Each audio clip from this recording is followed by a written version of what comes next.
What's up, YouTube family, and welcome back to the Emperor Atheist channel with your host, the Emperor Atheist. Have some sad news today, I think, to a lot of my atheist followers. I think I'm going to change my name. I won't be Emperor Atheist anymore. As of today, I guess I will be Emperor Theist. And the reason being because I don't think I'm an atheist anymore. I actually have reconsidered my position as far as the resurrection of Christ. I went back over, and I've been doing this for the last couple of months, and I went back and studied, and I think I've accepted Jesus into my heart, and I actually believe that Jesus is resurrected. I believe that he did resurrect from the dead and die for our sins. April Fool! Okay. Now, this is the best Easter ever. I must say so. Easter should be on April Fool's Day every day. I just got a lot of you. I think I got a lot of you. My acting skill is not up to par like it used to be. But I think this is great for Easter to be on April Fool's Day. Why? Because it's a good April Fool's joke. Because I'm sure Jesus didn't resurrect. For real? For real? Y'all really believe that? Come on, man. Get out of here. And I want to make a point about this, even though I made a joke about it, because I don't think rational people should believe stuff like that, believe that people actually rose from the dead. But this is the thing. And this is where I see the contradictory ideas and concepts of religious people versus other tall tales and myths. For example, I'll just start off with an example. And there are a lot of reasons why different people don't believe in the resurrection of Jesus. And not all are atheists, believe that. Actually, I'm going to put a link in this video that the BBC, the British news channel did. They did a stat. They went around actually, basically, Christians in England, Christians, do they actually believe in the literal resurrection of Jesus Christ? And y'all are going to be shocked by this. But a big majority of them said they do not believe. These are Christians, not atheists or skeptics or agnostics. But they said that they do not accept the literal belief of the resurrection of Christ. Man, give it up for those theists in the UK. They're so much further than you US crazies. So I'm going to have that link is in the video link right down below. So yeah, I made this video because I think Easter, I think we should try to get this in law and effect. I think Easter should always fall on April 1st. Because April 1st is April Fool's Day. It's a trick. It's a big lie. It's a big scam. It's funny. It's funny. I want to make a point here, historical point. I don't know if a lot of you are familiar with this female saint of the Roman Catholic and Eastern Orthodox Church. But her name was Saint Genevieve. It's French. She was a Paris patron and very popular. Very, very popular lady. But this is the thing. There's been a lot of anonymous writings about her, particularly by this particular monk who wrote about her. We don't know his name. But he said that she would have, and this is the history about her, a lot of people believe this stuff.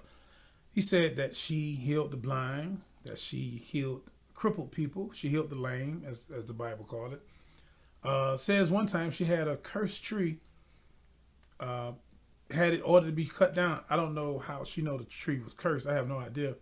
But she had this tree to be cut down by men, and monsters jumped from the tree and sprayed this stinky stuff on these men for hours and hours. Yeah, go figure.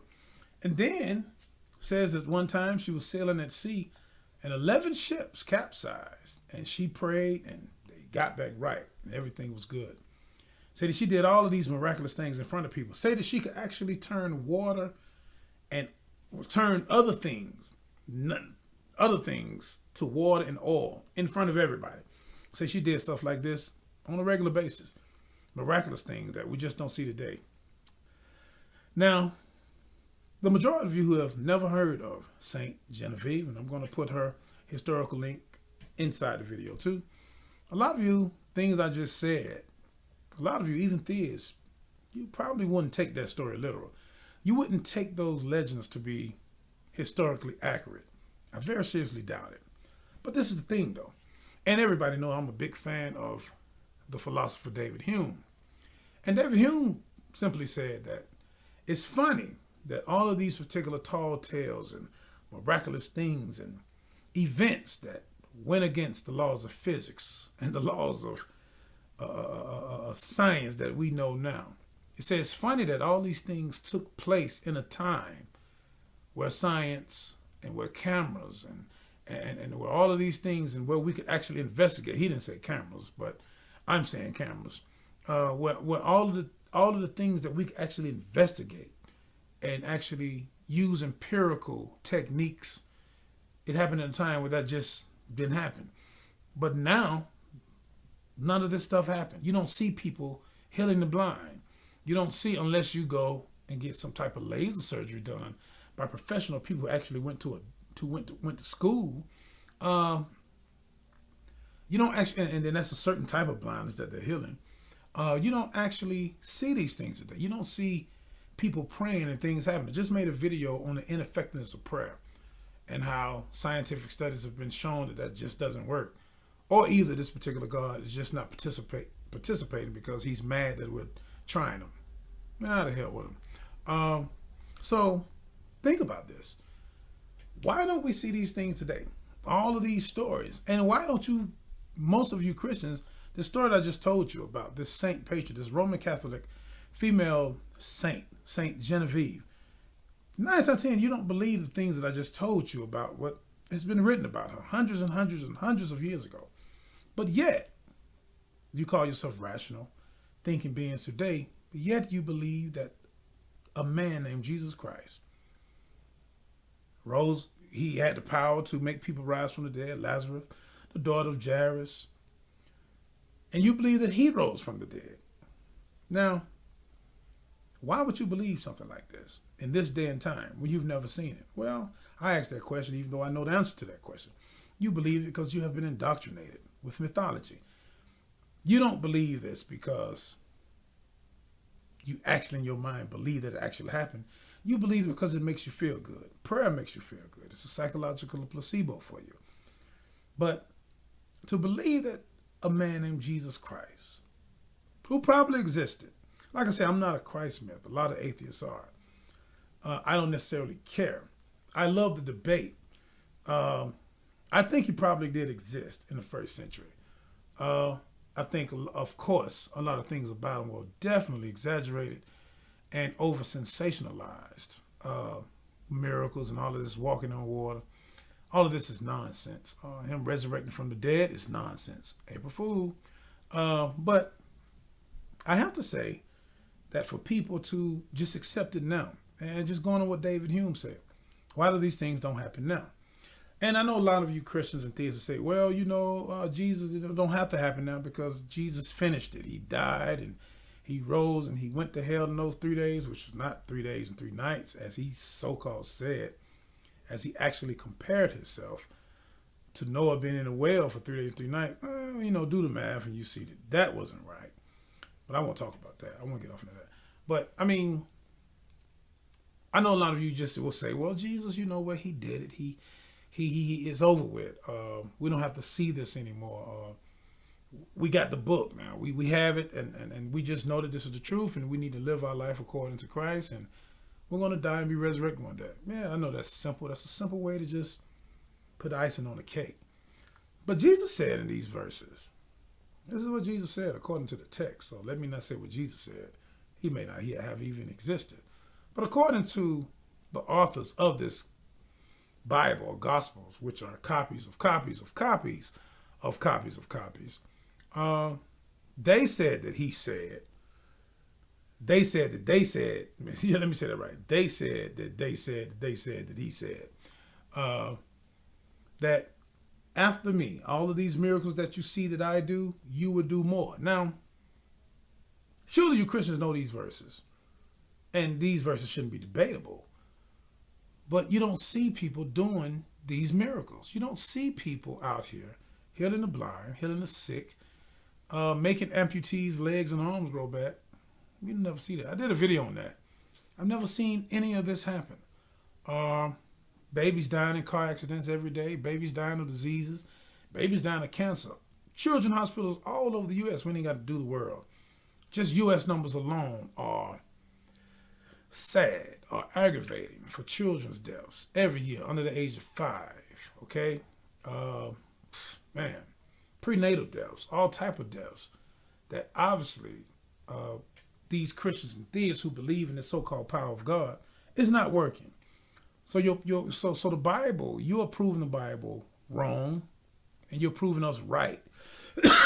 You're proving our skepticism right by not doing what your Jesus claimed that you could do. He said that all of these things that he did, you could do.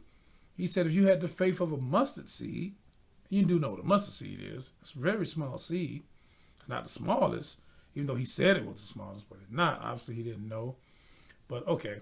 But he said if you had the faith of this mustard seed, you could move mountains. Now, we're not going to take that literal, okay, but you know, you understand what he's saying. But this is not happening in the world today. We don't see Christians or theists with faith like this and doing anything. So we have to take that as a no. A no being that this book is false, Jesus never resurrected, and basically that's it. So yes, this is April Fool's Day.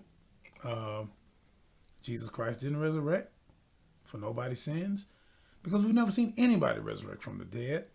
And I know people like William Lane Craig and other Christian apologists and so-called apologists and scholars say that there's so much evidence for the resurrection of Christ. I want to send a challenge to whoever out there, whoever, I don't care who you are. If you think your preacher maybe can answer this, if you're afraid to debate it, if you think your preacher can answer it, send it to him. Send him this video. Any of you street Christian preachers who think you got evidence and can show and prove that Jesus actually resurrected, I would like for you to try to do this.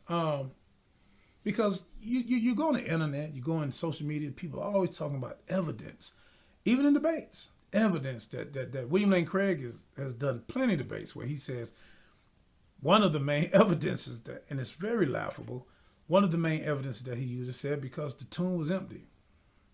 Now, I don't know, and so the disciples said it. So basically he's using the Bible to prove the Bible. Said because the tomb was empty.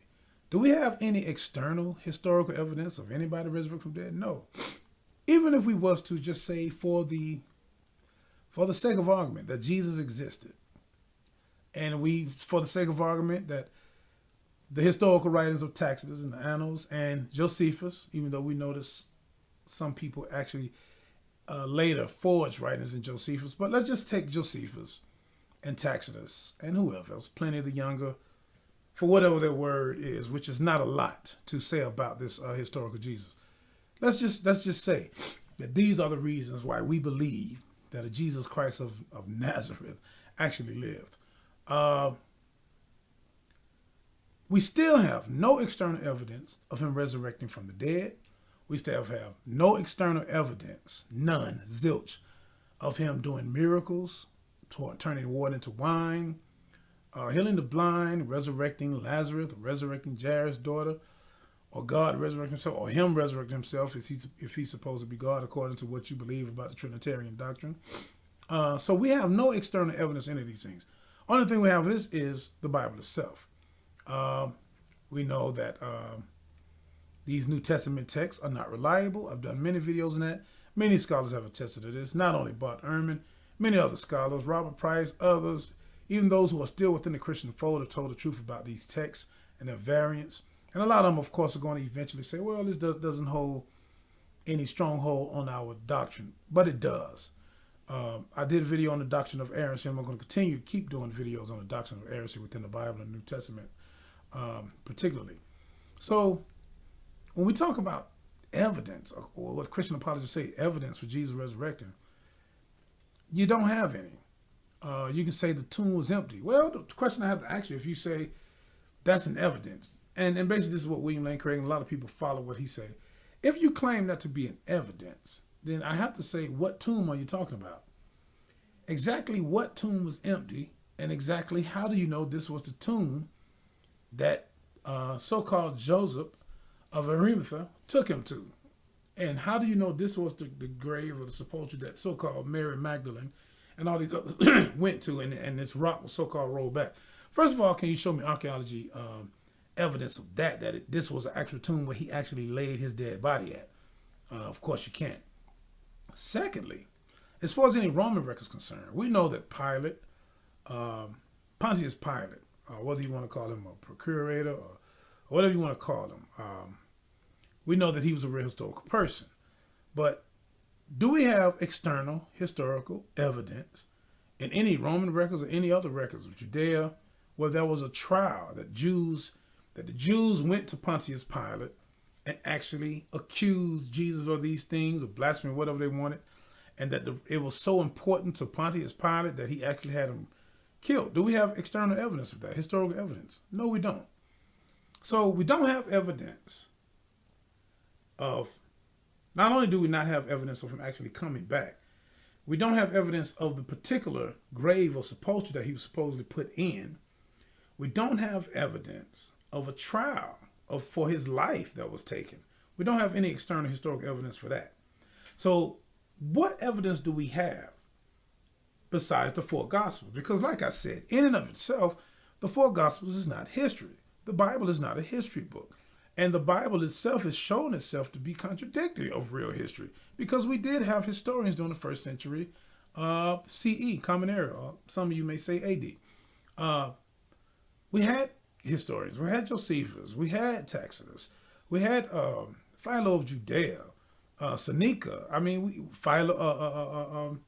we had Pliny the Elder. We had different historians who never wrote about these particular things. So we have to ask you once again, Christian apologists and Christian scholars, what evidence do you have of Jesus actually resurrecting besides these contradictory tales in the New Testament, what you call the Gospels? So, I mean, this is kind of like a strange thing to me.